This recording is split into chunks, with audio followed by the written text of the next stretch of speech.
नमस्कार।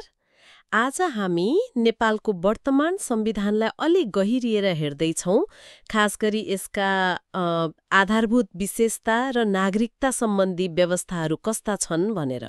स्वागत छ। हामीसँग केही स्रोत सामग्री छ, त्यसकै आधारमा छलफल गर्नेछौँ। निश्चय पनि संविधान भनेको त अब देशको मूल कानुन भइहाल्यो। यसले राज्य कसरी चल्छ मात्र होइन, जनताका आकांक्षा र राज्यको दिशा पनि देखाउँछ। हो, यो त निकै ठूलो दस्तावेज रहेछ नि। 35 भाग, 308 धारा, 9 अनुसूची। एकदमै। अनि यो संविधान सभाबाटै बनेको पहिलो संविधान पनि हो। ऐतिहासिक हिसाबले महत्त्वपूर्ण छ। यसका केही मुख्य विशेषताहरू हेरौँ न त, जस्तो सार्वभौम सत्ता जनतामा छ भनिएको छ। हो, त्यो एकदम आधारभूत कुरा हो। अनि संघीयता, 3 तहको सरकार, संघ, 7 प्रदेश अनि 753 स्थानीय तह। यो संरचना आफैमा ठूलो परिवर्तन हो। यसले शक्तिलाई तलसम्म पुर्याउने प्रयास गर्छ। अनि लोकतान्त्रिक मूल्य मान्यता नि, जस्तो न्यायपालिका कतिको स्वतन्त्र छ, प्रेस स्वतन्त्रता। हो, संविधानले स्वतन्त्र न्यायपालिका, पूर्ण प्रेस स्वतन्त्रता अनि त्यो आवधिक निर्वाचन, बालिग मताधिकार जस्ता कुराहरूको ग्यारेन्टी गरेको छ। अनि अर्को कुरा, सबै मातृभाषालाई राष्ट्रभाषा मान्ने र धर्मनिरपेक्षतालाई पनि स्पष्ट परिभाषित गरेको छ। त्यो पनि महत्त्वपूर्ण भयो। अनि नागरिकताको कुरा अलि फरक लाग्यो है मलाई। कस्तो फरक? त्यो गैर आवासीय नेपालीलाई पनि नागरिकता दिने भन्ने, आर्थिक, सामाजिक, सांस्कृतिक अधिकार सहित। त्यो व्यवस्था राखिएको छ। यो विदेशमा बस्ने नेपालीहरूलाई पनि देशसँग जोडिराख्ने एउटा कोसिस हो। उहाँहरूको ज्ञान, सिप, लगानी ल्याउन सजिलो होस् भन्ने होला। तर राजनीतिक अधिकार चाहिँ नहुने हो, त्यो चाहिँ संघीय कानूनले प्रष्ट पार्छ भनिएको छ। अहिलेलाई आर्थिक, सामाजिक, सांस्कृतिक अधिकार मात्रै। अनि अर्को नयाँ कुरा, नागरिकका कर्तव्य पनि पहिलो पटक समेटिएका छन् रे, धारा 48 मा। त्यो पनि छ।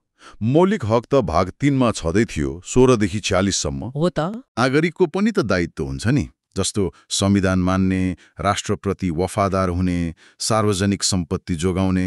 ठिक हो। शासन प्रणाली कस्तो छ त? संसदीय नै हो? हो, संसदीय प्रणाली नै हो।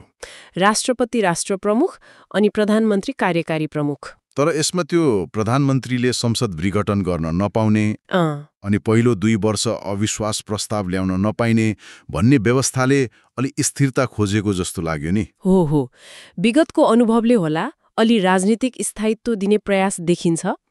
मिश्रित निर्वाचन प्रणाली छ अनि मृत्युदण्डको सजाय नहुने व्यवस्था पनि छ। यी सबैले कस्तो राज्य बनाउन खोजेको भन्ने संकेत गर्छ। समतामूलक, न्यायपूर्ण समाज भन्न खोजिएको होला। अनि सबैको पहिचान समेट्ने प्रयास पनि। ल, अब नागरिकताकै प्रावधानमा अलि गहिरियौँ न त। भाग 2, धारा 10 देखि 15 सम्म। हुन्छ।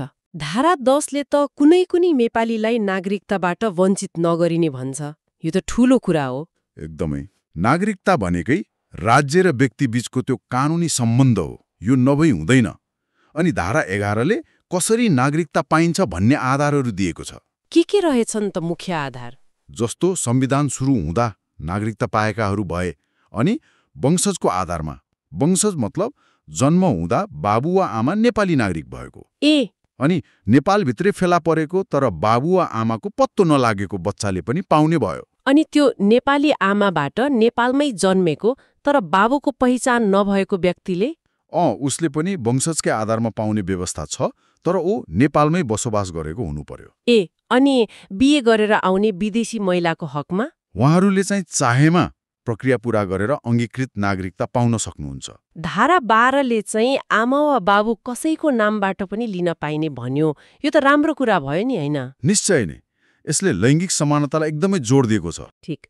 अनि धारा 13 ले चाहिँ नागरिकता प्राप्ति, पुनः प्राप्ति र समाप्तिबारे कानुन बन्छ भन्यो। हो, संघीय कानुन अनुसार हुने भनिएको छ। धारा 14 ले त्यही गैर आवासीय नेपाली नागरिकताको कुरा गर्यो, होइन त? त्यही हो, आर्थिक, सामाजिक, सांस्कृतिक अधिकार सहितको।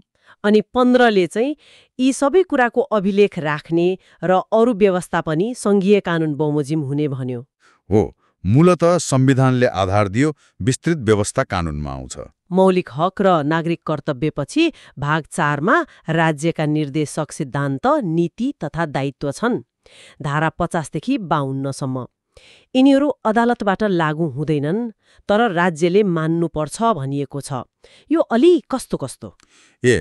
यसको मतलब के हो भने, मानिलिऊ राज्यले कुनै नीति लागू गरेन भनेर नागरिक सिधै अदालत जान चाहिँ पाउँदैन।